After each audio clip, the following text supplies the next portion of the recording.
آج ہم زیارت کریں گے ام المؤمنین حضرت سیدتنا میمونہ رضی اللہ المولا تبارک و تعالی عنہا کے روضہ مبارکہ کی۔ یہ مقام جسے آپ دیکھ رہے ہیں سامنے جو جگہ نظر آ رہی ہے، یہ وہ مقام ہے جو مکہ مکرمہ سے 10 میل کے فاصلے پر ہے، جسے مقام صرف کہتے ہیں۔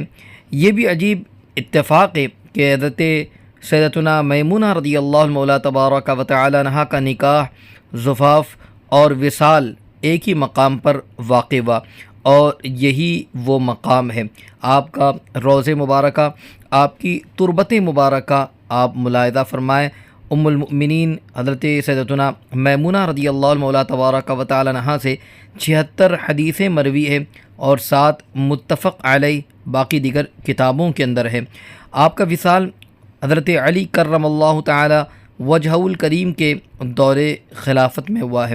یہ مبارک روضہ، مقدس روضہ آپ ام المؤمنین کا ملاحظہ فرما رہے ہیں۔ اللہ تبارک و تعالی ہم سب کو ام المؤمنین کا صدقہ عطا فرمائے، اور ام المؤمنین کے صدقہ توسل سے ہم سب کی جائز حاجات و تمناؤں کو پوری فرمائے، اور ہم سب کو ادب و احترام کے ساتھ بار بار اس روضے کی حاضری نصیب فرمائے۔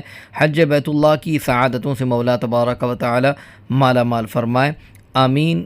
السلام علیکم ورحمۃ